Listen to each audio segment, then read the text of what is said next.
Hey, welcome everybody to the DA Wrestling Podcast here, doing the AEW Dynamite review. Today on the show, Samoa Joe smashes Hook, right? Adam Cole proclaims Warlord to be the next AEW champion somewhere down the line, and Swerve makes his intentions known for the title as well as Hangman Page. But first, let's say hello to our friend Douglas. He's over there, over at his lovely house. Doug, how are you, sir? How's things? How's life? I'm a little perturbed that you just called me by my full name, but it is what it is. Could I call you Doogie? No, I'll give you a Anyway. pass. Life's good, man. Life's good. I just got a job today in my field I went to college for. So That's excellent. yep. So starting that on Monday. Don't worry, that's not going to affect the podcast, folks. No.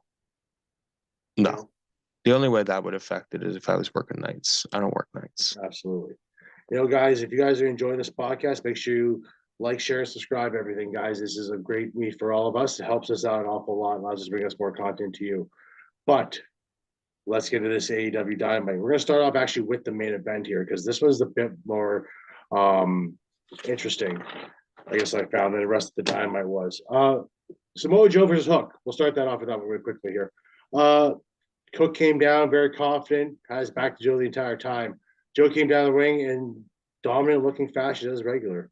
Match started off, Hook went right at Joe real quickly. Of course, Joe turned that around.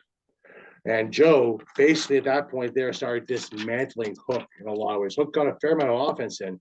But I tell you though, Joe brutalized Hook in a way that I don't think I've seen in a while. Doing an Uranagi right onto the announce table, and then taunting Joe some more, and then Joe taunting him, and Hook being the rebel against Joe, Cold-hearted, handsome devil, gave Joe the finger, to which Joe's response was to powerbomb him on the apron, floor. And you know what? Taz Taz, who was his father, got very. He was so great. Yeah. He was so great in that match, dude. Yeah. But yeah, Joe ended up winning with the cookie to clutch. But yeah, I'm gonna give Hook his due here. Yeah, absolutely. Okay. We obviously said it last week. Like, there was no chance in hell Hook was winning this match. No one expected Hook to win this match. No. But the way that they played this reminded me of Brock and Cody from SummerSlam. Yes. You remember how Brock kept just like beating him down and throwing him out, yeah, and Cody kept beating the count? Yeah, eventually Cody did win that match. Can't say the same right here, but and honestly, they had people biting just a little bit after he hit that T-bone. He was getting ready for Red Rum. Yeah, he almost got on him, and Joe broke out of it, turned right into the Coquita. That was a sick transition. Roll over, and just snatch him into the Coquita. Yeah. Like, that was sick. Yeah, and to be honest, through a wrestling standpoint, for Hook, a great learning experience for a guy to go in with a guy with a veteran like Samoa Joe, who very similar. You almost say very similar to a very younger Taz, when Taz was in ECW, just a brick shithouse and just could throw you any way, shape, or form. Yeah, and Joe brutalized him, but Hook took it very well, and I think Hook learned a lot through a wrestling standpoint, through a learning standpoint. The guy's probably going to eventually be an AEW World Title holder at some point. Just I think so. Not right now. Can we talk post match? Because I really post match there. I really like this. The post match was really interesting too. He basically called out Joe some more, and Joe came back. Now, unfortunately, my feed cut out. My recording cut out. I was able to. So I can take you through this. Yeah, I was able to see the first muscle buster. After that, I missed it. Okay, so actually, that wasn't even the end of it. Okay, so it was because I feed cut out for sure. Yeah, so after Hook came to after the match, he says, "Joe, is that all you got?"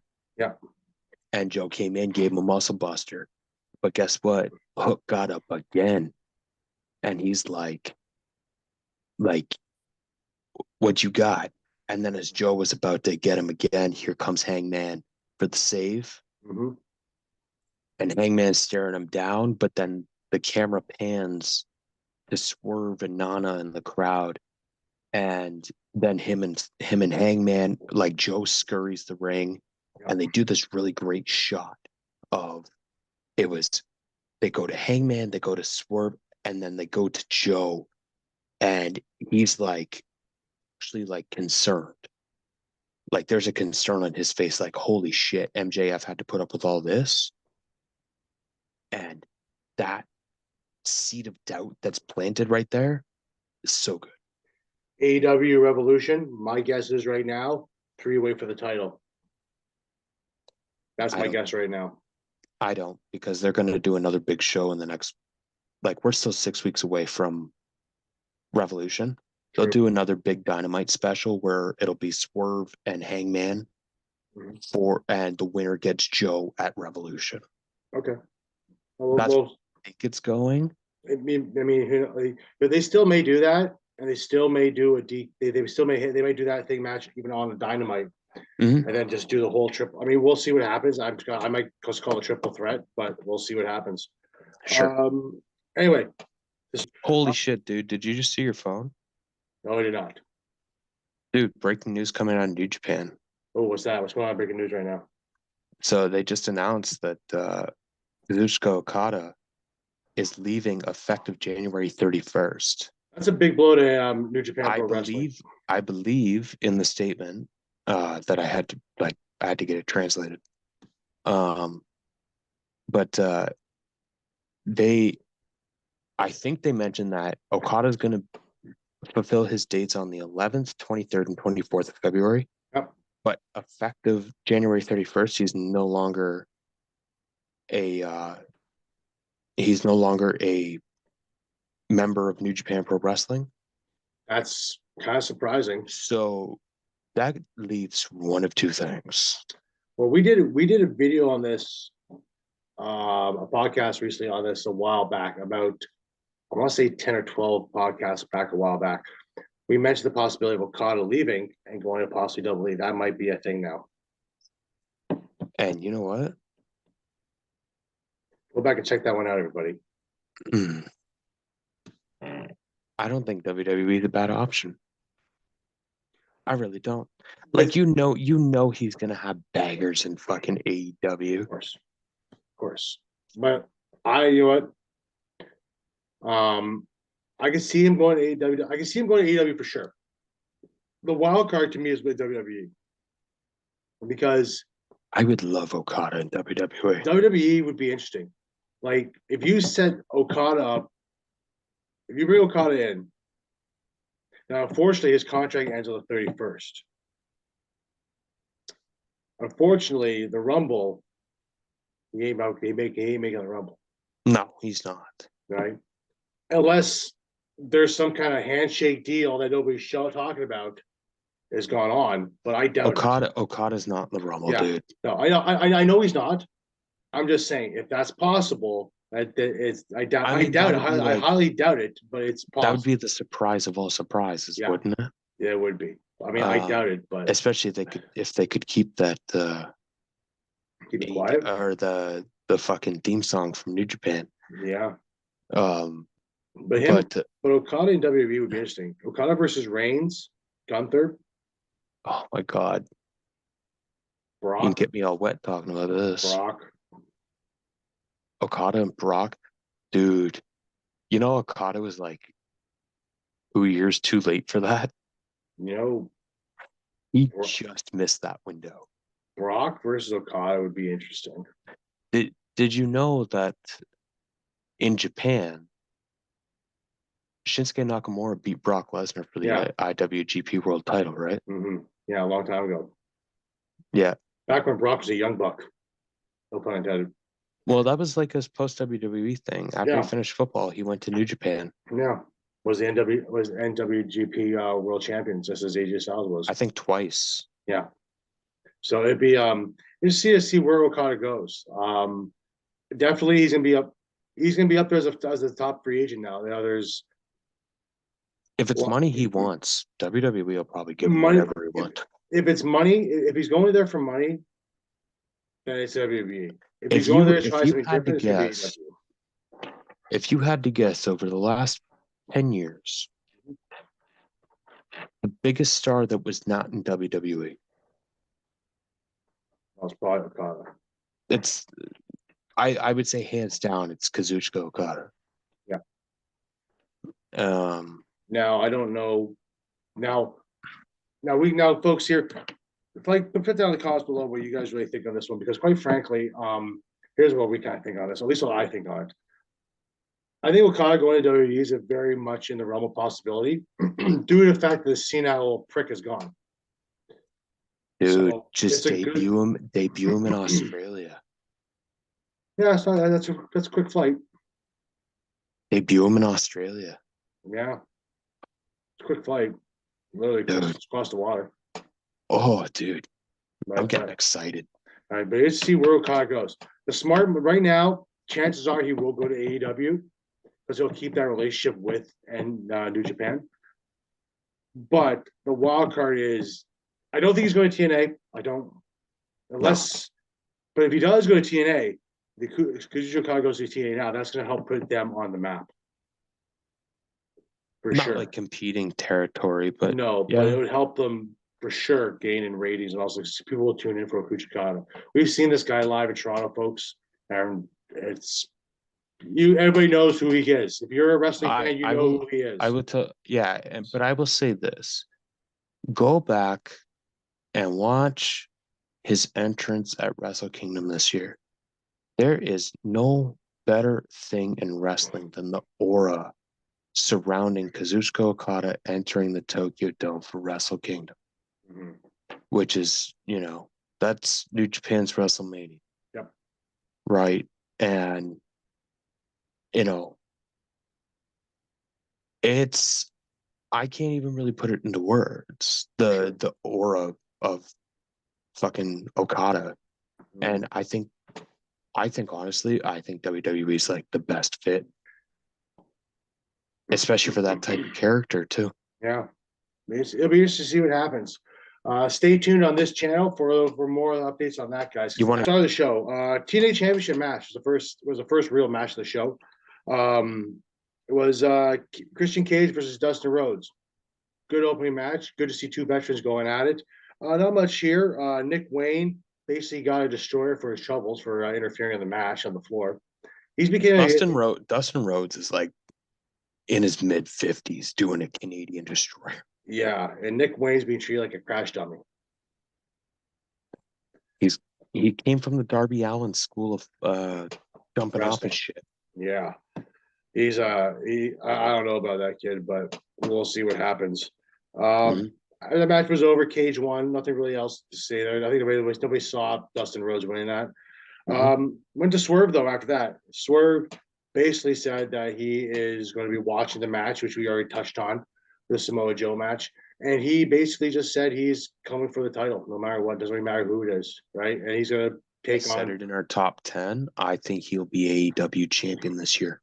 He did also make mention though in that interview too that he doesn't feel the need to fight Hangman Page again because he already beat him twice.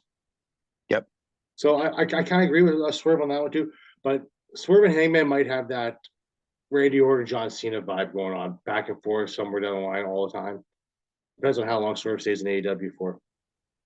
Yeah. After that, they went to another interview segment. It was Chris Jericho, and they talked about how Don Callis finally interfered in their tag title match, which caused Sammy to take a flying leap off a very high point and caused the match, which in turn brought out Matt Sydal, who Jericho referenced as his Evan Bourne persona a little bit, saying you were born to do this and all that stuff as an Evan Bourne when he was in WWE. So it was, next, I guess on Collision they're going to have Evan Bourne versus Jericho. I mean, it's Matt Sydal. My mistake. I don't think he's been called Evan Bourne in 13 years. Yeah, probably not. But I remember as Evan Bourne. That's how I'm going to stick him as. After that, we got your weekly Lucha Libre match with Penta El Zero Mero, Commander versus Orange Cassidy and Trent Beretta. The match itself was just a good match, but what came out of it after was interesting. Okay. After the match was over, Roddy Strong came out with the rest Kingdom. minus Cole and Wardlow, and basically challenged Orange Cassidy to the international title match at Revolution. And it hasn't been accepted. So that will be a match there. And quite frankly, early picks in, I'm going to tell you right now, probably Roderick Strong's going to win. Roderick Strong. There's no way he's not winning that match. If you don't think for one second that this is all building to Undisputed Kingdom having all the gold exactly like they said, yeah, it's going to happen. Just for MJF to come back and just fucking destroy all of them. Yeah, it's going to happen. Oh yeah, it's going to happen. That was the more interesting part of the match. The match was just fine, you know. After that, we had a Hangman Page interview. Lots of interviews on today's show for a little bit. Hangman Page interview again, still looking like a Magnum TA. He's really grown out that stash. He's really grown that fucking stash that hair, man. I swear to God, he's looking like Magnum TA reborn. It's bloody ridiculous. Circa 1985. Yeah, exactly. And basically said the exact same thing that Swerve said. Coming for the title, focusing more on the title. Instead of like chasing it, he wants to take it and then hold it for an extremely long time and fight for it all the time. So that's gotta see where this is going here. Like we're basically working up Joe's title matches for the next couple months. That looks like it. Then we had yesterday we had a somber moment though on AEW Dynamite. It was the year anniversary of the passing of Jay Briscoe. His brother Mark came out, paid a little tribute to him, and basically Jay's daughter, who was in the car at the time, was paralyzed, and they said she'd never walk again, and she is walking now. So that's something nice and chances to see. For all those people there who are in that position too, keep trying to be able to do it. I mean, imagine it's really good that she was able to start walking. She was there too, and it was really nice to see. She looks a lot like her father. Then they did like a little bit of a video tribute to Jay Briscoe, and it was very nice to see. So that was like the nice somber moment of the show. A year later. Yeah, we weren't doing this podcast obviously when Jay went last year. No, you're more familiar very quickly. You're more familiar with the Briscoes, as I know more from the last few months. I've known who they were for years, but I've known them more to the last few months of Jay's life. So you can cover this because this is more Europe, your alley. You're more tuned. Yeah, so I was a big Ring of Honor guy, and so Ring of Honor was doing a story back in 2013, 2012, 2013, where Kevin Steen, now known as Kevin Owens, was basically running roughshod over ROH. He had won the Ring of Honor title from Davey Richards in May of 2012. And then he held it till like I think SummerSlam weekend, because ROH used to bookend big shows off of WWE pay-per-views. And like Kevin Steen had beaten everybody you could think of, like that they had built up at the time. Davey, Eddie Edwards, who is huge in Impact, El Generico, Sami Zayn, beat him, and just like anyone they put in front of him. And the last guy I expected that they would have take the title off of Kevin Steen was Jay Briscoe. Yeah. But sure enough, they go into New York, the Hammerstein Ballroom, and they completely tear the house down. Kevin Steen's faction tries to interfere at the end of the match, which is how he'd been winning pretty much every match at that point. And the entire Ring of Honor locker room cleared out to get them out of there. And watch Jay hit the Jay Driller on Steen. And dude, that place erupted when he won. And then like all of a sudden there was a 2-year stretch after that where Jay Briscoe was the best wrestler in the world. Yeah. Like even as a singles guy, not even like we don't even have to talk about the tag team stuff. Mm. Just a singles guy between 2013 and 2015, there was nobody better than Jay Briscoe. Yeah. And like that was a big shock to me last year. You know, my favorite Jay Briscoe match, just for the record, is probably he had one with Jay Lethal. Yeah. At Best in the World, like 2014 or something like that. They had some wars with Jay Lethal. Well, they were very good friends, Jay Lethal, and Yeah, but they had like a unification match that Jay Lethal won. Okay. But like that's such a killer match. If anyone can find it these days, a lot of the old Ring of Honor, maybe on Honor Club you could find it. But anyways, that's enough of that for now. So yeah. Next up, Young Bucks did an interview with Renee Paquette. Renee Paquette. Keep on thinking of Renee Young from WWE sometimes. Renee Paquette, Canadian girl, love her. Anyway, she had an interesting interview with the Young Bucks, and the Young Bucks kind of a bit of a character change here. They demanded that Renee refer to them as Nicholas and Matthew as the EVP. So it looks like they're trying to put on that whole authority type role. They're gonna like abuse their power and shit like that. Yeah, it looks like that's what they're going to go do, and it looks like it hasn't been officially announced yet, but it looks like the Sting and Darby versus them at Revolution is going to happen, but it hasn't really officially been announced yet. But it looks like that's the direction they are going to go, because they put down how they found Sting to be he shouldn't be here anymore. They're going to put down people like that. Shouldn't be here, and it should be more like rebels and a rebel organization trying to make it more of a rebel cause, kind of like an ECW, maybe in a sense. I like how Matthew was saying that Sting represents like a dying breed that they want to extinguish from AEW.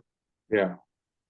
And that gets me thinking about all the other old guys they have in there that they can try and take out, like Edge or Copeland. Yeah. Christian, the Hardys. Yeah. Like the Hardys I can see for sure. Right. So I'm kind of fascinated to see where that one goes. Absolutely. I'm going to see what kind of I'd be like, this is a little bit different for the Young Bucks to go this route, which is quite nice. It's as like a heel, but like a better type of heel. Like, it doesn't have to be like just a bad guy thing. I don't really. The one thing I just hope they don't make it as similar as to what the Vince McMahon or the Authority was in WWE with Triple H and Stephanie. I just kind of hope that's not the way they're going to go. And if they are going to do it, I want to hope they do it like differently than what they did there. Yeah. That's kind of what my hope is. Moving on. We got a new Ring of Honor 6-man tag team champions here with the Bullet Club defeating the Gates of Agony and Brian Cage. Mobile Embassy, dude. Minus his Streets of Rage pants. He wore. Oh yeah. But good match.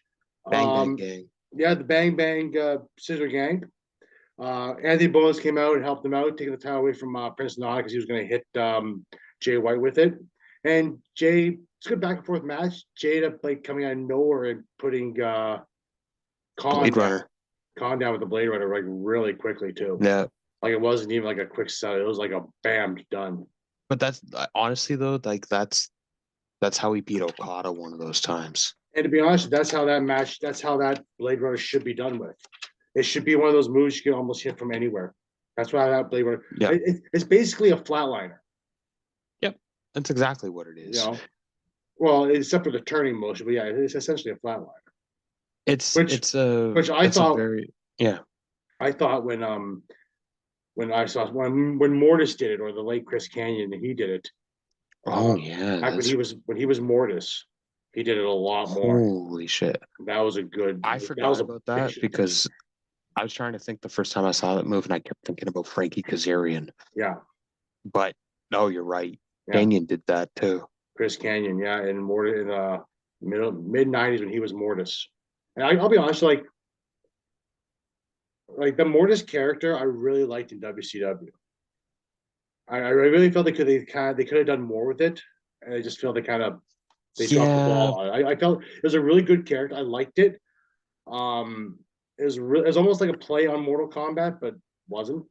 I Um, liked that little Mortal Kombat division they had going. yeah, that was pretty cool. Like it was pretty cool. Like Glacier was in there, right? I was like 8 at the time. Yeah, it was neat. I loved that. Yeah, like I like the character with Morris. It was one of, to me, it's one of Canyon's best characters that he ever did, and the They had flatline the and the Sinister way he, Minister with them too. yeah, and the way he did the flatline was just brutal. But the first time I Yeah, saw the flatline was with Mortis, and I was like, oh, that's fucking brutal. yeah. Really cool. But I mean, yeah, okay. So like at this point, like up until of course last summer, you know, we had Bray Wyatt and Jay White doing it. Yeah, But Braze is very similar to Jay White's is very similar to Braze. Bray hangs him down more though. right, It's similar. exactly. It's a similar move, but at the end of the day, it's the same fucking move, Yeah, right? it's executed. But now Jay's like the only one doing it that's over anyway. Yeah, and like the way that move to me looks like it's one of those moves that shouldn't. It's one of those moves to me that should not be kicked out of. It should be one of those like untouchable moves. One of the things that to me just looks like it's so because it can happen so quick, right? Similar to Well, an RKO. so that's the beauty about Japanese wrestling for me. Yeah, Um, Now I just got back into New Japan. I checked out New Japan World for the first time the other day, and you know, wrestling's presented differently over there because it's yes, treated like a legit sport, right? yes, yeah. So It's like, very different than here. but they will build up finishing moves. Mm-hmm. Um, like Hiroki Goto used to do this. It's a suplex into like a uranagi. Mm-hmm. Um, and he called it the Shotenkai. Mm-hmm. And like I never in the time I was watching, dude, I never saw anyone kick out of that, Mm-hmm. right? And then I also look at Naito's Destino. But when you look at big matches, it's so rare, but you'll see them going for the finisher. Like Yeah, Kenny Omega has the the most one winning, protected move. the one winning angel. Didn't one person kick out of that recently though? Yeah, Kenny Omega. Yeah, no, that's somebody else. Did Chris Wentz had somebody else kick it? Didn't Osprey There's kick out of it one time? Like, no, yeah, no. There was only two. There's only two people that have ever kicked out of the One Winged Angel, all right. which is Kenny Omega himself Mm-hmm. and Kota Ibushi. Okay. All right. Next on the blocket, the debut, at least Dynamite debut of Deonna Purrazzo Yeah. versus Anna Jay. With Tony Storm on commentary. Did you see the shit Monday where people were like fat shaming her and shit online? I didn't see it, but I definitely noticed something different. I'm assuming she just had a baby though, didn't she? Like recently. No, not to my knowledge. Well, maybe, but like still, like she's fucking in better shape than I'll ever be. You know? And Yeah. like I mean, she's got a banging body on her, so it's like I don't know what people are fucking upset about because they're I, not fucking stick figure blondie models. Like, maybe. I don't know. Like I but yeah, which is weird because like I don't see anybody like shitting on fucking Willow Nightingale. You know what I mean? At oh, least I've definitely that's a can of worms we cannot open on this no, show. but yeah, but I don't see anybody shitting on her. I agree. You know what I mean? Because if we're shitting on Deonna Purrazzo, like if people are shitting on Deonna Purrazzo, then why are people shitting? You know what I mean? Like, you know what I mean? Like it's Mm-hmm. don't shit one way, don't shit the other way either, right? You shit both Yeah, ways, right? You exactly. shouldn't be doing that at all. So that's kind of what my point is. Like if you're gonna shit on Deonna Purrazzo, then shit on Nightingale. But you know, guys aren't doing that. So But at the same time, like nobody has the right to be fucking, you know, No, making fun of people, especially Deonna Purrazzo, who is fucking a badass. she's a world class wrestler too. Like I honestly like I did notice something for sure, but I thought she just had a baby. I mean, Okay. that's kind of what my thought is. I thought she That's had a baby. neither here nor there, though. I So don't really care. like I don't care either. I thought maybe okay, it's probably just baby shit, whatever. Came back early from pregnancy. I don't know. I don't know. Beats the fuck out of me. Don't I don't care. know. But But I mean, anyways, at the end of the day, there's nothing wrong with no, Deonna Purrazzo. no. She's a Uh, beautiful one. excellent. Nice little back and forth between her and Tony Storm though. That's probably gonna match. It's gonna happen sometime soon down the line. I'm expecting Deonna Purrazzo to probably win that match, but we'll see. Uh, Tony Storm's this character's going really good with her. It's quite interesting, even more so. But I do want to say though, uh, I like to see him push Anna Jay a little bit more. She's been there from the get go from AEW Dynamite. I feel like they should maybe give her. I understand TV time. Don't get that started there. I'm just saying, like in general, I feel maybe they should start pushing her. She's paid her dues for a bit doing there. Now, unless there's something going on between Jack Perry and her, because I know Jack Perry. We'll get to this in a bit, Oh, I don't. but I mean, I don't even want to go down that road. I don't know if they're punishing her or any of that stuff because of Jack No, they Perry. I don't wouldn't. know. I hope That's not. stupid. Well, it's happened before. Okay, Yeah, but it's not WWE. I know. I'm just saying though. Right, but Brazzo and AJ match is a good match. I like to see AJ get pushed more. That's just my personal feeling on it. Right, push both her and Peraza. I don't give a shit. I just feel like more It's people in just that it's just division is a good idea. Peraza's going to be the next challenger. Yeah, for sure. After that, the last match of the card, really before the AEW title match was, Top Flight and Private Party. yeah, I have nothing to Just say a about it. flippy floppy. Flippy match, yeah, they might be rivals going for. I'm not a big, never been a big Private Party fan, nor have I been a big Top Flight fan. It's hard to be a Top Flight fan because Dante Martin always keeps getting fucking hurt. Yeah, or somebody in that team gets hurt. Although Donnie Mario has a lot of potential, he really does, as long as he can stay Yeah, healthy. I believe it. I did miss the one point though too. Cole did a promo backstage, but I did mention it earlier in the beginning of there. Cole hyping up Wardlow to be the next world champion down the line. So it's going to be very interesting to see what's going to happen. I told you after he beat MJF 2 years ago Yeah, that that he was going to be world champion. But so anyways, there we are. that is the AEW Dynamite review, everybody. You want to quickly touch on Battle in the Valley or? Mm, So basically Jack Perry showed up, ripped up his yeah, AEW contract. we There was mentioned Jack that. Perry earlier. Yeah, so let's just do that then. Right. Well, I mean, that's all there really was to it. Jack Yeah, there Perry wasn't showed much up. else. Yeah, he showed I up, mean, tore his contract. it is free on New Japan World. Yeah. You don't need a subscription for it. Although I wonder if this is a work. Oh, it's totally a work, dude. Yeah, It's totally a work. yeah, Especially with how closely affiliated New Japan Strong and Ring of Honor and AEW are. Yeah. yeah. But also on that show, Shingo Takagi and John Moxley tore the house down, dude. Mm-hmm. And the main event was Will Ospreay and the aforementioned Kazuchika Okada. Yeah, Again, you're not going to complain when you have Okada or Ospreay in the ring. absolutely not. No, like it was a great match, and I think Ospreay's finally completed this like face turn that he's had over the last while because so they embrace after the match. Yep. Here's something you may not know, but at one point, Will Ospreay was a member of Chaos. Yeah, which is Okada's faction, right? yep. Which wasn't also started by Shinsuke Nakamura. It was started by Shinsuke Nakamura. And even when Okada became a bigger star than Nakamura, Okada never took over as leader until after Nakamura left. Yeah. That's how much respect Okada had for Nakamura. Yeah. But he could be a catalyst of why he goes to WWE, though. Very true. Very true. Yeah, he can be a Could you catalyst. could you imagine Okada and Nakamura on a stage like WrestleMania? Very cool. That would really, you know what? That could be a very big hit against AEW if he decides to go to WWE.